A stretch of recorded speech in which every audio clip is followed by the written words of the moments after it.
If you're heavy in debt and you find yourself filing for bankruptcy, you might find it beneficial to pay close attention to my next guest, Jordan Goodman. He's a personal finance expert who is referred to as America's money answers man. And he's also written this book, Master Your Debt, Slash Your Monthly Payments, and Become Debt Free. How lovely that would be, right? For Absolutely. all of us. Okay, you talk, Jordan, about people in debt, particularly millennials who are left with so much debt after their student loans. What is the guidance you offer them to get rid of that debt? So just the numbers first. The average person's graduating with $39,000 in student loan debt. The total amount of student loan debt is about $1.5 trillion now. 1.5 trillion. It's bigger than credit card debt, that's right. And we're adding to it about $100 billion every year there's a graduation season. So we're adding to a lot of debt. So I mean, the first advice, of course, is not get into debt in the first place by saving and investing up front.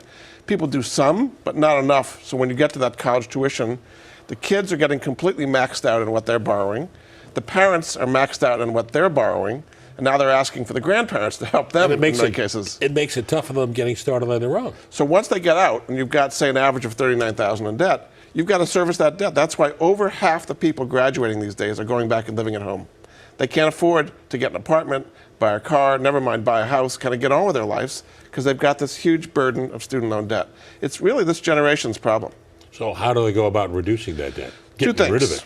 Two things. First of all, you can consolidate it. If you have a whole bunch of different federal loans at different interest rates, you can consolidate it into one at a lower interest rate, typically like 4 to 5%. So that's one thing you can do. The second thing, a lot of people, Marvin, don't realize you can actually refinance your student loan debt to about 2 to 3%, something in that range. There are actually places to do. I'll give you a name of one if that would be helpful. There's a place called Credible, for example, credible.com. It's actually got like 5 or 6 different lenders, and you figure out which is best for you. And then you take your private loans, federal loans, all into one.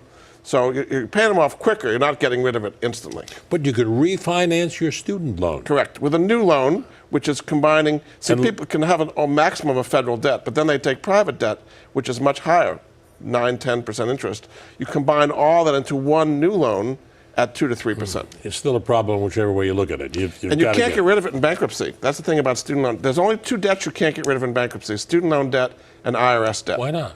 There was a law passed in 2005, part of the bankruptcy law, which said you cannot get rid of student loans. Because if they were allowed to do that, a lot of people would be getting rid of their student loans. So it's a real problem. It carries around. Well, another problem is people with car loans. Yeah. Let's turn to that. A lot of people getting behind in their car loans, so those cars are repossessed. Correct. So the default and delinquency rate on car loans has doubled in the last 2 years or so.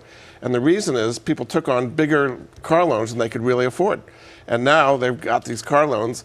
Now there's a new thing that the lenders are putting into cars called a defeat device, which means that if you don't make your car payment, they can turn your car off wherever you're driving along. Middle of the highway? The FDR drive, and you turn your car off. That's correct. Oh my goodness, I haven't heard of that before. Yeah, well, and then they know, through the GPS, they know exactly where your car is to send the repo man to take your car. So it's a real problem for a lot of people. So the same thing, you can refinance your car loan and either get a lower interest rate or change the maturity so you get your loan to be more affordable for you.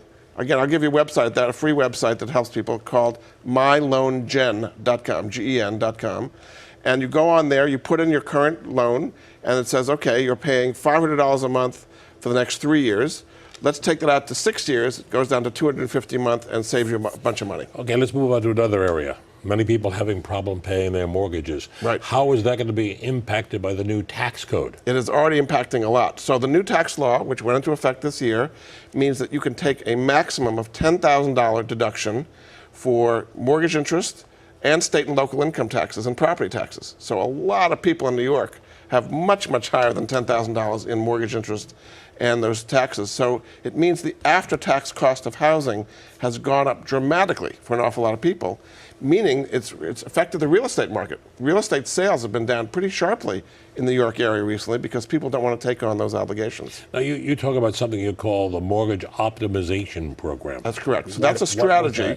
Mortgage optimization allows you to pay your mortgage off, which would typically be 30 years, in about 5 to 7 years on your existing level of income. But you have to pay more, of course. You don't have to pay more. The way your money is flowing is working for you instead of the bank. I'm just going to do a very simple example of how that works.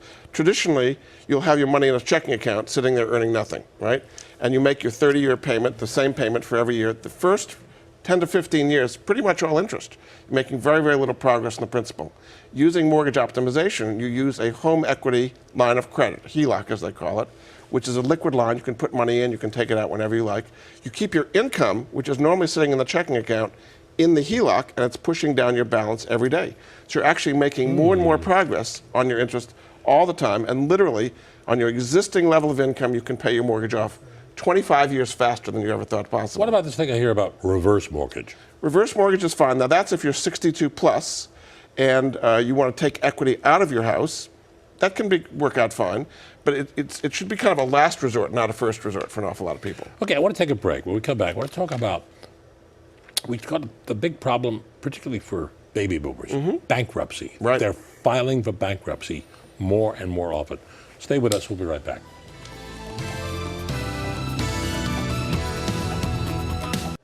Back with Jordan Goodman, America's Money Answers man, who's the master. Your debt / your monthly payments have become debt-free. A lot of good advice in that first segment. Great. Let's talk now about baby boomers. Yes. We're having them filing for bankruptcy 3 times what it was 25 years ago. Correct. Why is it so prevalent now? About 12% of all bankruptcies are now people 65 plus. And the reason is their income is not what it used to be in previous generations. Previous generations used to get pensions, which they didn't have to invest, they just get this money. Now they have 401ks, which they may or may not have done well with, so they just don't have enough money and their expenses are going up, healthcare particularly, and we just talked about the property taxes going up as well. So people are really getting squeezed, and you never thought people 65 plus would go bankrupt, but now it's pretty common. So the best advice you have for them? Well, certainly save enough early. If you can possibly pay your mortgage off faster, as opposed to having a mortgage. By the time you retire, you're not supposed to have a mortgage.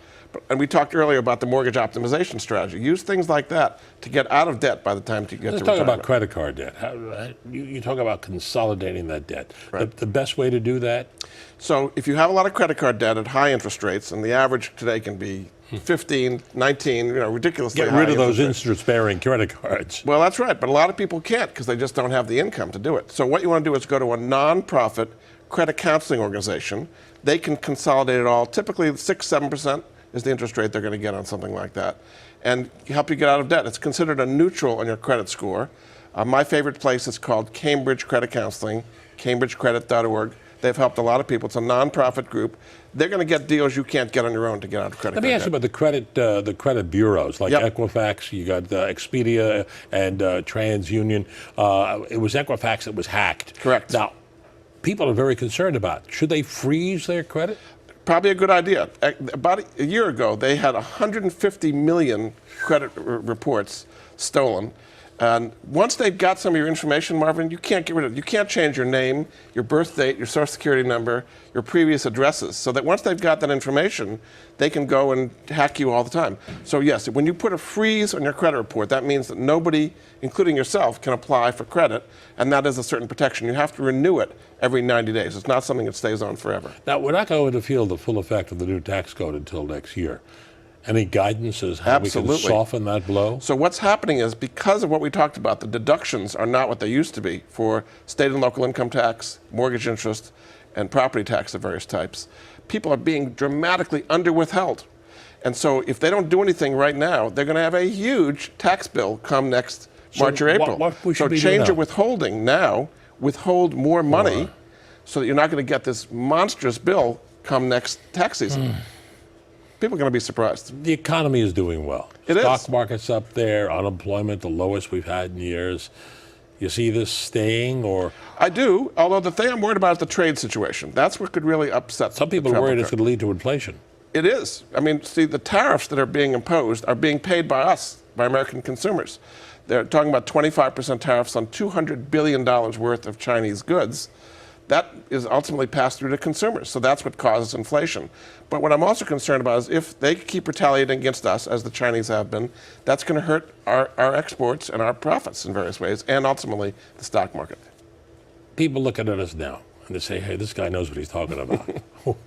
Where's it good to make an investment these days? Stocks, bonds, real estate? Well, in the long run, stocks are going to do fine, but bonds I do not think are going to do well. Interest rates have been rising, so the yield you're getting on bonds is not going to be as much as you're going to lose in principal. The 10-year Treasury is about 3% today, something like that. So if your interest rates go up, you're going to lose more than that. I'll give you an example where you can get an 8% yield. There's something called secured real estate funds without having any volatility. So there are better places in the bond market.